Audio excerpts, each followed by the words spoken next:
Hello and a warm welcome to our Love Athletics daily special from the World Championships in Budapest. Today, 20 August, competition started very early in the morning with the women's 20-kilometer race walk.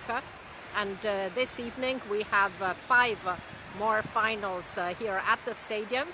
Women's long jump, men's hammer, men's 10,000, women heptathlon, and the 100-meter men final. And we'll be bringing you interviews from all of these events.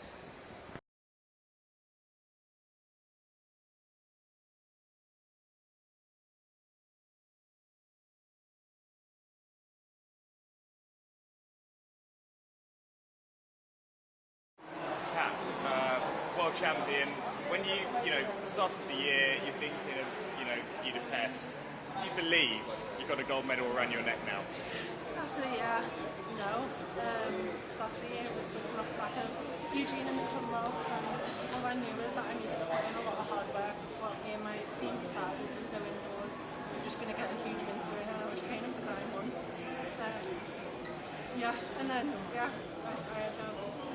I just wanted to build this year. I just wanted to keep building and have a better year than last year. And what's the feeling coming down that last 100 metres and the 800 metres? Because you got 2:05 in that race, and it's a fantastic personal best as well. And the thing is, you had to produce that because Anna was so good up front as well. Yeah, she's like the last person you want to go against in a battle to the end for 800. I was 10 seconds behind her in gauntlet, so I knew that if you let the gap get too big, there's no getting it back. So what I did was focus on it heels, and yeah, it was. I can't remember the race. And can you take us through kind of the disciplines, kind of how each of them went for you? Which ones were really good? Which ones you felt you could have done better? Day 2, I'm just so happy that I got momentum off the back of that minute at 200. I was in full work mode. I wanted to build and build and build. I'm so happy to finish on 2 PBs. And you've really been asked this before, but how does this compare to Doha? Because they're very different. This is better. For personal reasons, this is better. I know the Doha performance is bigger, but this is so better. And everything that you've had, again, the Achilles injury, the calf tear, when you reflect on all those moments, the doubts, this must, that's prove yourself right that you did it. That's why it's better. I feel like repeating it again, but off the back of so much heartbreak and so much doubt. It's really satisfying. And I've got to ask, the influence that going to Aston as well, being in that team, how's that been for you? Not just as an athlete, but as a person as well. Yeah, he's the perfect match. He's the perfect match for me in terms of personality. He's super calm. He's confident when I'm not, and he's just been in my ear all year, believing in me, and that's what I needed. I'd like to ask you, first of all, congratulations. And after, I have this image always in my mind of you limping off the track but refusing to go out on a stretcher, wanting to go out on your own 2 feet. So tell us about that journey from that moment to here. That moment was probably one of the worst moments in my life. It's not the injury, it was the build up to get to that place of having an Achilles rupture, then 8 months later, something completely unrelated, stopping me from finishing the heptathlon, which was my goal that year, and that would have been incredible. That Achilles rupture, which is one of the worst injuries I think you can have. So yeah, I'm just I blocked that out because I don't like thinking about it. I don't watch the videos. Loads of people repost motivational and I just scroll right past it because I don't like seeing it. But yeah, I'm just so happy that I'm able to rewrite my story. I don't want my story to end up. Congratulations, that's one step up from your brilliant bronze in Eugene. So how are you feeling? I'm really thankful. It's a bit bittersweet. I really wanted to be on top of the podium this year, but it's a world championship medal, and I'm 22, and it's just the start of my career. So I'm super thankful, and I'm really hungry to go back for more next year. You seemed a little bit more tense than your usual self. Maybe the pressure with Nafi Thiam out. You had a lot of pressure on your shoulders. A little bit. I normally thrive under pressure, and I really enjoy pressure when I feel prepared. And I think the difference coming into this meet, I came in knowing I wasn't at full health, and so I didn't feel prepared. prepared. And then I think that's when the pressure starts to feel, a little bit different and not quite as fun as how I normally feel about it when I feel 100% ready to go. So yeah, I just tried to manage that the best that I could and know that, I'm 22 and, I'm still learning and, having kind of what feels like the weight of the world on your shoulders when you know you're not 100% healthy and nobody knows that. It's not easy. Yeah, so exactly. I'm kind of proud of the way that I handled that and just kept fighting. So yeah. I was wondering about that because you were a little bit below on practically all events. So you did have some fitness issues. Yeah, a few weeks ago I kind of had a little bit of a training accident in the long jump and had a PCL injury and bone bruise on my takeoff leg. So, that kind of made our preparations not perfect, but, we threw everything we could at it, and I really thought the last few days of training in here that, I was, in my mind, I was like, I'm ready to score 7,000 points. So by no means did I come in, expecting anything less than the best for myself, and, that's just not really how it shook out, and so, I got beat. Kat was better this weekend, and hats off to her, but, I'm going to try to come back more ready next year.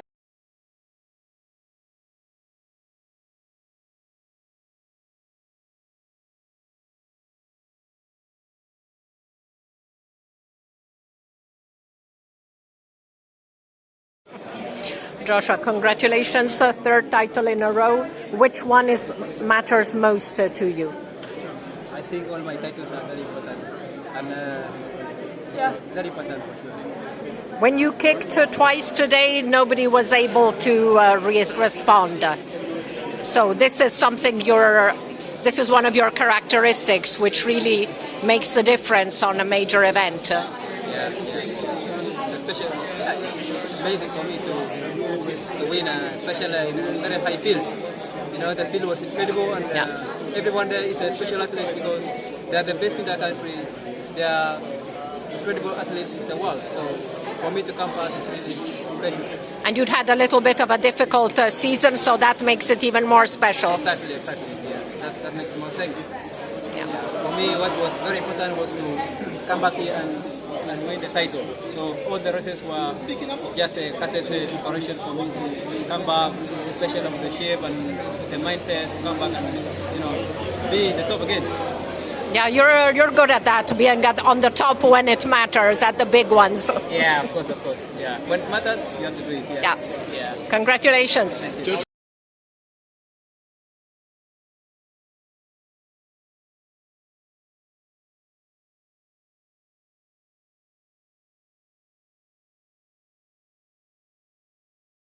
Final. So this is a bonus for us and for the country. You said you got icing on top of the cake, as you should. Tell me how that race felt, though. You was running up with Noah Lyles and all these other people, but you did your thing. Mostly, I tried to block everybody who was on my right because they were the first people on my right. And the one who was in my left, I had a great start, and so I just eliminated him immediately after I went on. So my main focus was not to look on to my right, I'll just see the results when we touch the line. Yesterday, you talked about your stats, some things happening there. Were you able to sort it out today? I would say we were able to sort it out, not at 100%, at least 75% of the problem that we had on the heats. So we tried by all means to block everything out. So you're saying...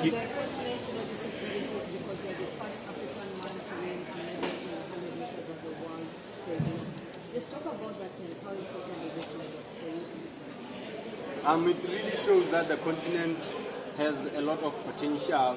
Looking at the likes of Ferdinand and Akani. For me, I really wanted them to have this medal before me, but by the grace of God, I got it first, and so that I can come up knowing that I have two African brothers who got this medal, and they really motivate me going forward. Now you the youngins out here. They was like, yeah, we got the youngest person on the track right here. Yeah. Second place. Someone who's already been a world champion in several other events. So where do you see your future going? Because this is your real bright. It really shows that the future, we are really going on the right track for the right reasons. And then 100 meters is not... Man has doubled and had the world lead in both events. When you watch over the last few months, in the last few years, that has always been the practice with Usain Bolt and that kind of thing. Was that a motivation for you that you have to stake a claim and take both sprints? And for Leslie, we know basically that your strongest event is probably the 200. so does Noah and even Zonel from the Diamond League. What does that tell us about what's to come in the 200, considering that all three of you are on the podium for the 100? Yeah, it's funny. Before we came here, we were talking about that.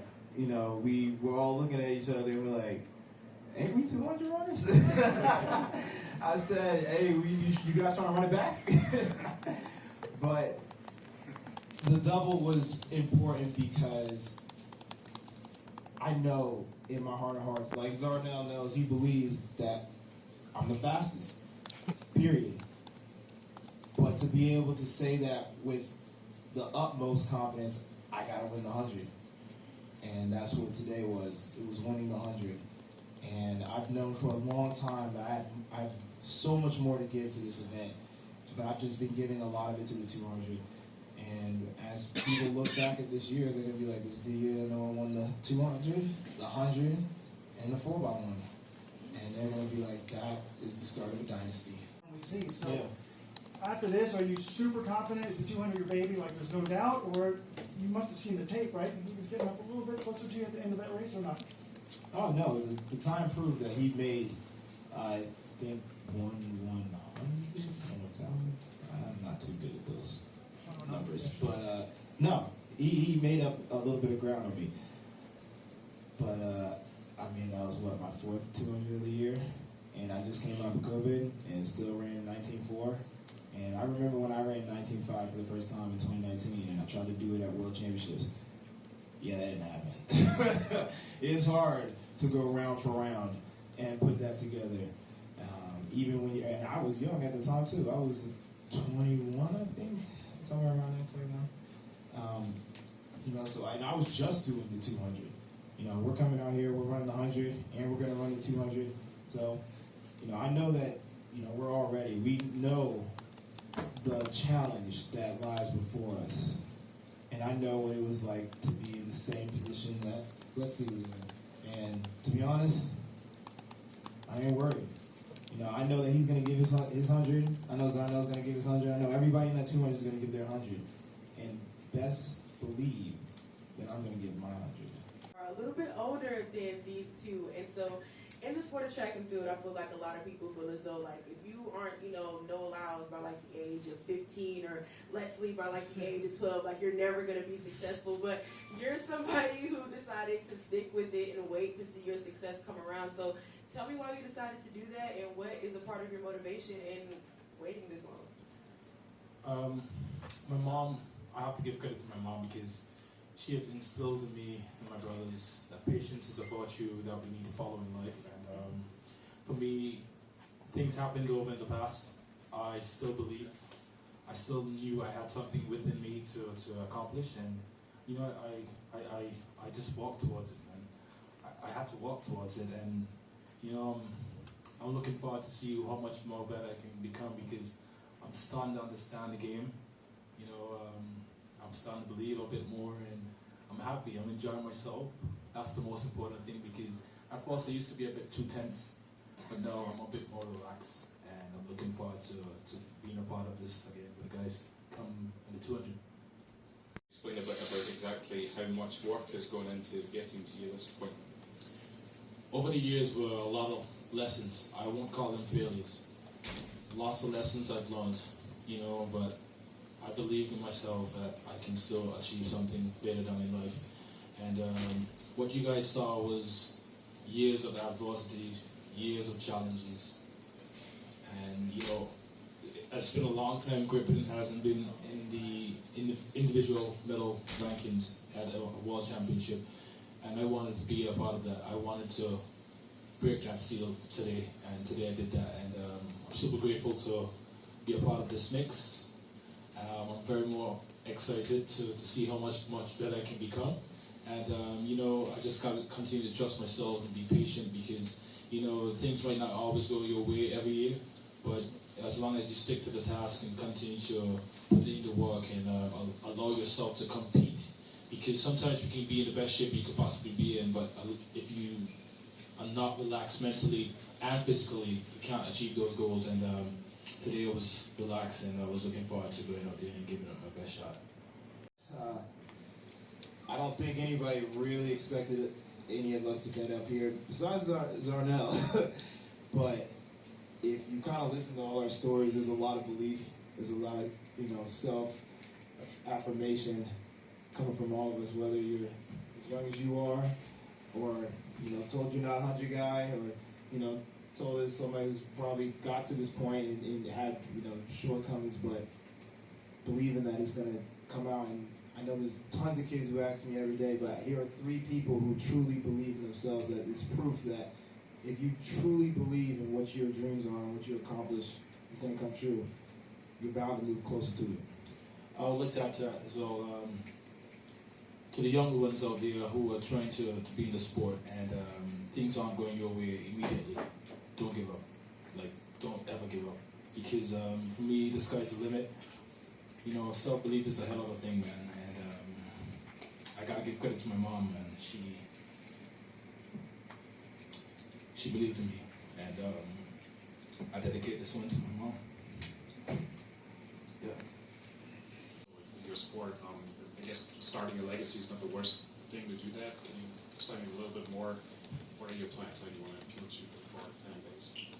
Yeah, so winning the 100 always helps.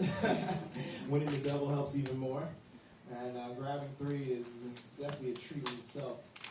But that's truly for the track fans, But after this is done, people are going to say, I want more.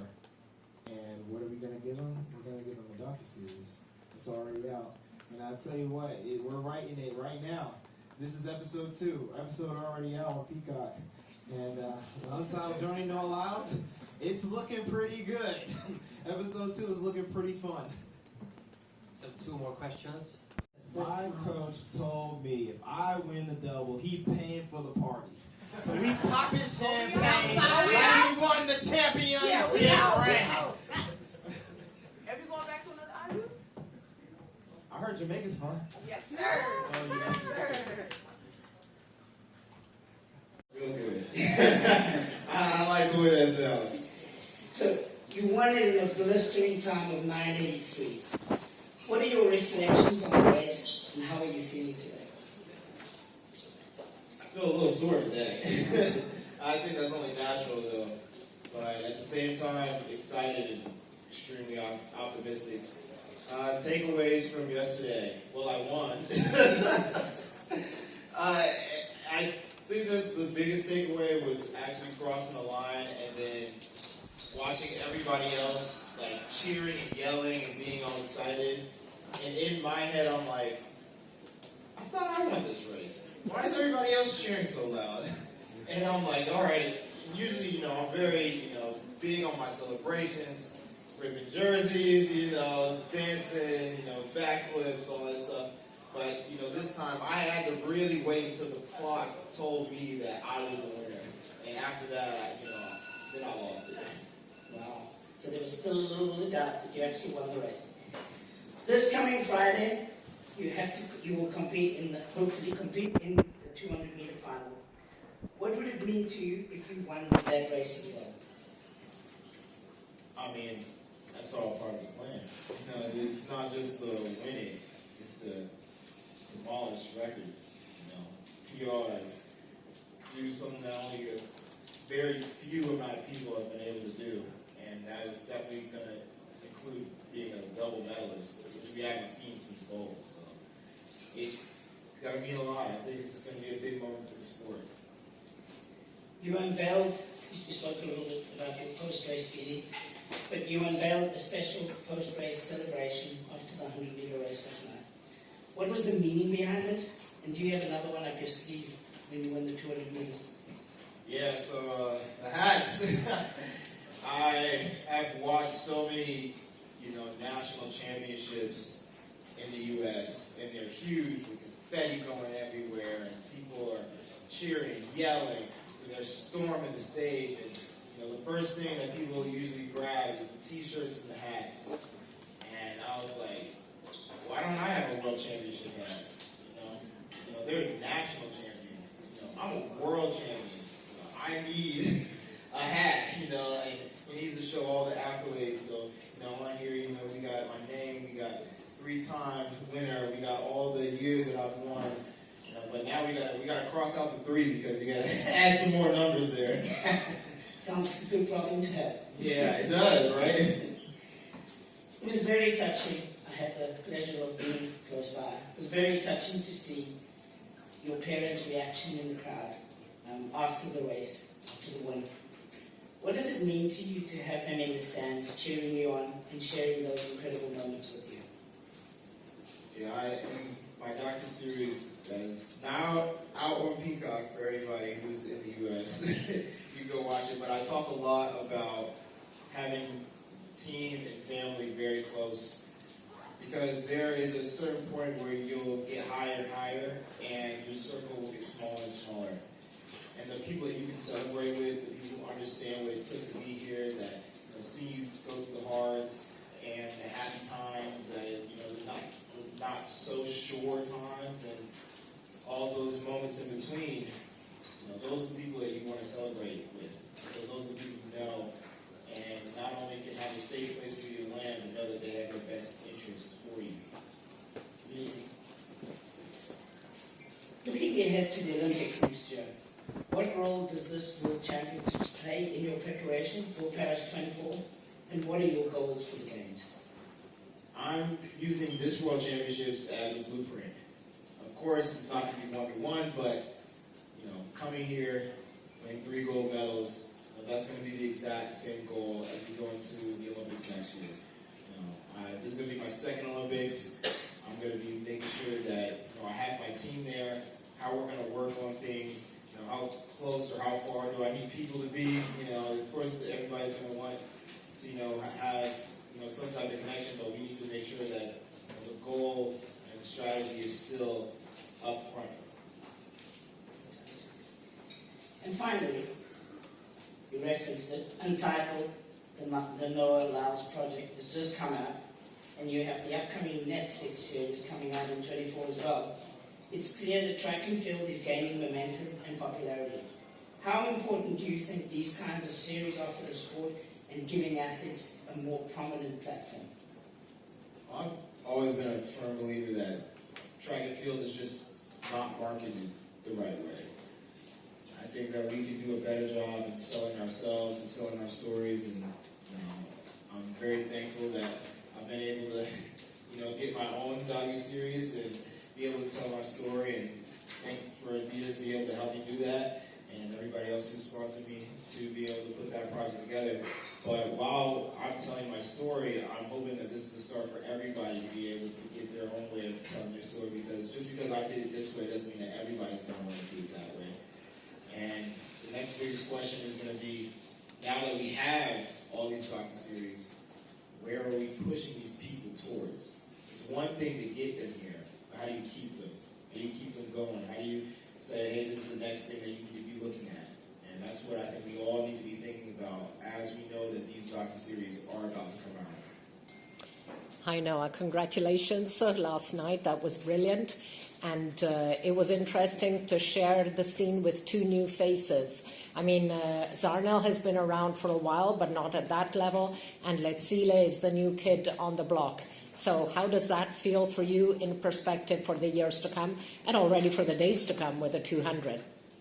Yeah, it was pretty funny because we were all getting ready for the press conference. We were putting on our clothes, and we were like, dang, we're not even supposed to be here. We 200 runners, who let us in the door? So it was really funny because we're like, well, if we're doing this in the 100, everybody should be scared of what we're going to do in the 200. And that's not to say that there's not going to be extremely good, talent as we go in, especially with Ariane and Kenny Benera and everybody else who is going to be bringing their A game, because I truly believe that this is the dynasty of the 200. The 100 I feel was Bolt's age. Michael Johnson, that was the age of the 400. This is the age of the 200, where you're seeing the most sub-20 performances, people being consistent, and head-to-heads going off everywhere in the world.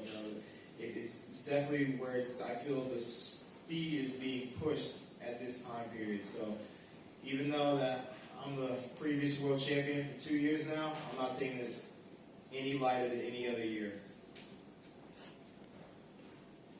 Gentleman over there, thank you. Hi, Noah. First of all, congratulations for your great race last night, even with good time. Were you surprised that nobody from Tokyo Olympic Games and the Eugene World Championship medalists were in the final last night? Yes and no. I was shocked that Fred didn't make it. I definitely thought he would have made the finals. There was definitely a moment where I was thinking, you know, you got me, you got Christian, and then Fred. I'm like, we can create another sweep. I was a little shocked that, you know, as I'm going to the U.S. Championships and how many people are injured. That was a little, you know, shocking to me as well. But I also know that, you know, being healthy is the name of the game, and being consistent is the second. And I've been very fortunate to be able to put together an amazing medical team and even better staff to keep me healthy and keep my mind focused on everything that I need to be great. You know, I just hope that everybody's able to get home, because the last thing I want is to show up at the Olympics and everybody says, well, such and such wasn't there. But when I win, I want everybody to know I beat everybody who they thought could beat me. No, sorry. Hello? Yeah, right. Before the tournament started, you said that your target was to win the 100 meters. You won it. 200 meters. You are one of the main candidates to win it. And also hopefully in the long term to beat Usain Bolt's record. How far are you to break Usain Bolt's record? Thank you. In my head, I think I'm going to break it. But everybody else has their own opinions. But I'm planning to break it.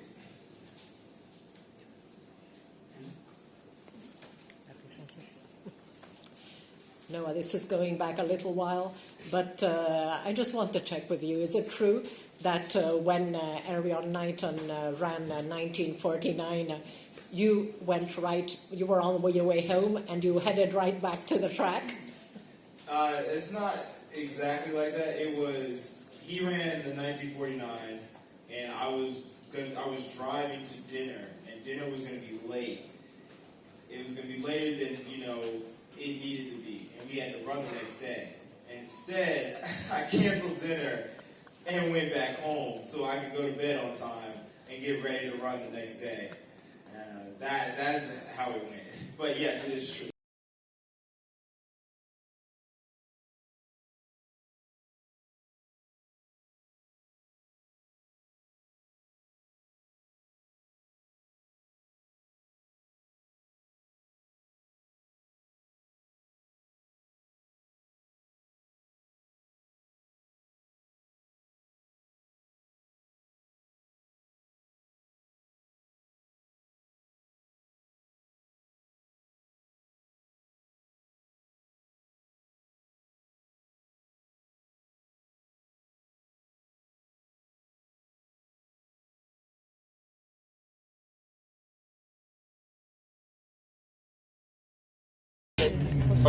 María, felicidades, una temporada de dominadora con ese récord en la 35 y hoy, cuando decidiste partir, se acabó. Un sueño hecho realidad. Después de un año difícil no había mejor que para quitarme esa espina que haciendo lo que he hecho hoy. Sí. Y bueno, muy bueno para España, los dos ganadores de la 20 son los dos de España y eso le envía también un señal importante. Sí, en el momento difícil que vive la marcha atlética creo que no hay mejor forma que hacer lo que hacemos, de ganar medallas y de hacerlo de la mejor manera. Encantada de poder compartir este oro con Álvaro y ojalá que sea mucho más. Y importante para la marcha en general, que vean estos grandes resultados, que vean la universalidad con Tigo, con Australia, con plata, con muchos países y continentes diferentes. Eso es importante para ese evento. Sí, creo que nos merecemos un respeto, que es la disciplina más antigua del calendario olímpico, y ojalá pues, que lo tengan en cuenta. Complimenti Antonella, sempre grandissima, ma oggi questa medaglia di bronzo vale oro. Questa medaglia di bronzo per me vale tanto, perché ho dimostrato a me stessa appunto che dopo 2 anni veramente di buio, più di bassi che di alti, e l'atleta ancora c'è e ha voglia di sognare in grande e Parigi si avvicina. Quindi oggi problemi fisici niente, sei più tranquilla? Ci sono stati, ma quello che abbiamo fatto in questi 2 anni, ma anche grazie al mental coach, è cercare di gestire appunto questo problema che ormai è presente, però ho deciso io di esserci, di continuare e quindi di arrivare fino in fondo, e nonostante tutto c'è stato, ma ecco, grazie anche all'aiuto del dottor Napoli con delle infiltrazioni che ormai sono diventate periodiche, abbiamo sistemato un po' la situazione, e anche se si dovesse presentare non mi rende impossibile con quella marcia. Quello che succede è un po' non una perfezione nel gesto, e lo hanno dimostrato i due cartellini di richiamo, e questo però ci dobbiamo lavorare, perché appunto quando viene questo problema non riesco poi a gestire neanche più la tecnica, e quindi è un po' di lavorare in visione appunto Parigi. Grinta e dolcezza, le unghie e il fiore. Le unghie e il fiore e la caduta che c'è stata, sì. l'ho fatto disegnare, però sì, c'è tanta carica di fare, tanta voglia e tanta passione. Complimenti, Grazie. veramente grandi, ciao. So that's it for today, and tomorrow we come back with another episode of Love Athletics Daily Special with more interviews for tomorrow's competition. So stay tuned. Bye bye.